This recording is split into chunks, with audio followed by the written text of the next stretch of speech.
The day the neighborhood crossed the line. It was a peaceful Saturday morning. I stood on my porch, cradling my favorite mug, the warmth of fresh coffee seeping into my fingers. The air was still, the kind of calm that only rural solitude could offer. That serenity shattered when a long procession of SUVs, campers, and sedans rolled down my private dirt road, their tires kicking up dust clouds that blurred the tree line. I choked on my drink. At first, I thought I might still be dreaming, but no, it was real. People poured out of their vehicles as if they had just arrived at a lakeside resort. They stretched, yawned, and began unloading tents, coolers, and lawn chairs. Some wandered deeper into the property, already staking out prime spots to set up camp. I stood there, stunned. This was my land.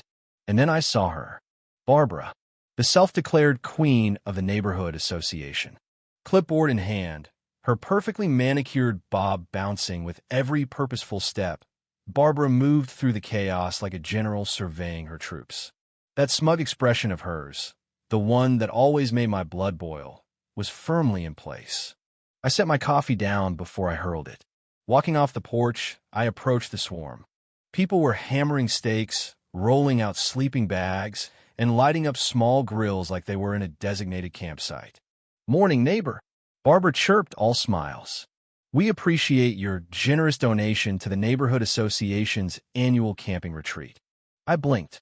"My what?" She laughed, waving off my confusion. "Oh, don't be silly.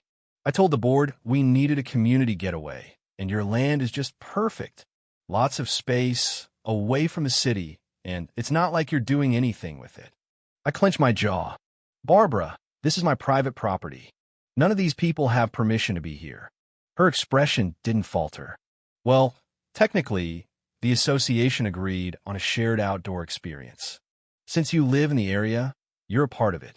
"I'm not part of the HOA," I snapped. Her smile faltered briefly, then reappeared stronger than ever. "Well, you should be. Besides, everything is already arranged. Just one weekend. Honestly, you should feel honored to be included." "Honored?" I scanned the crowd. Someone had already started building a fire pit. Children were darting around the field, and a guy in cargo shorts was tying a hammock between two of my maple trees. "This is trespassing," I said through gritted teeth. "You need to tell everyone to leave." Barbara rolled her eyes. "Come on, don't be so dramatic. It's just camping. Just camping on land they didn't own."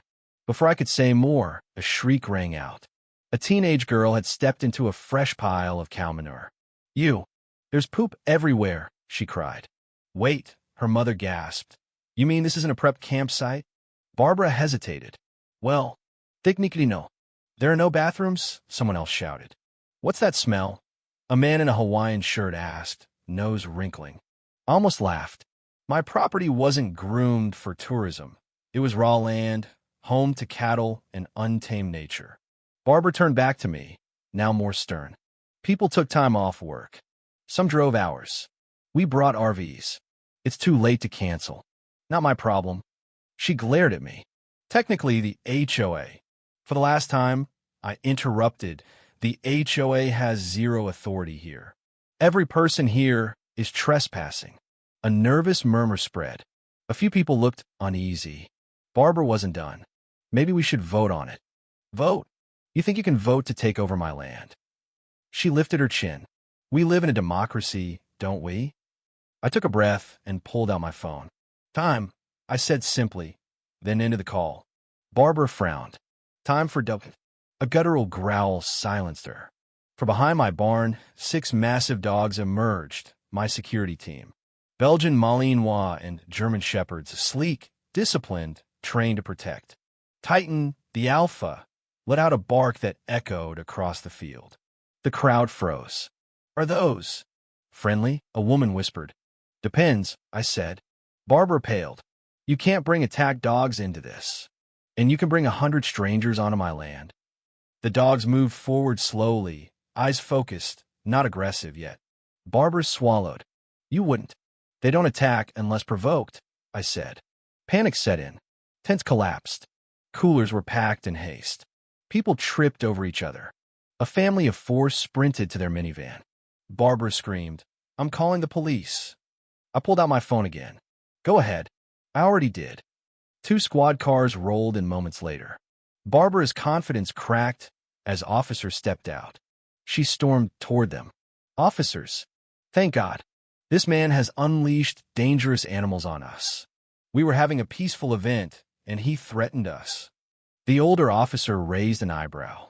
Sir, you called about trespassers? Yes, I said. This is my land. No one had permission. The dogs are trained. No one was harmed. The younger officer turned to Barbara.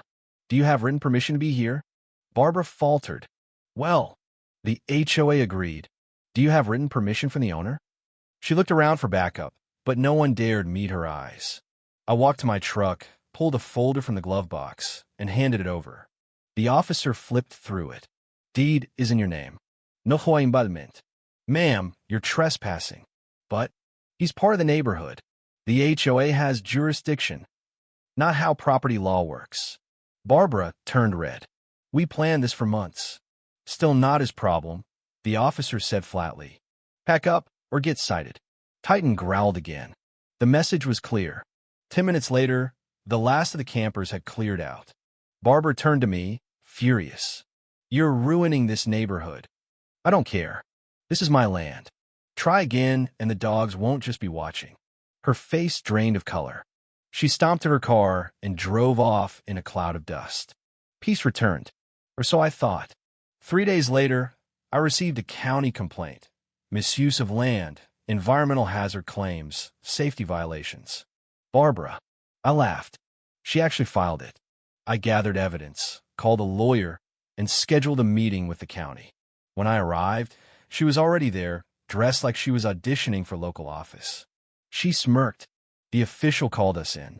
You're accused of hosting an unsanctioned event, housing dangerous animals, and maintaining unsafe property, he said. Barbara launched into her performance. I calmly handed over my folder, security footage, police reports, photos, and my deed. The official sighed. Ma'am, this is private land. HOA rules don't apply. If you file another baseless complaint, you may face charges. Barbara's jaw clenched. She stormed out. That evening, as the sun dipped behind the trees, I sat on my porch again. Titan lay beside me, Shadow and the rest nearby. I raised my now reheated mug. This land was mine, and Barbara had learned, the hard way, what happens when you mess with the wrong neighbor. But something told me this wasn't quite over yet.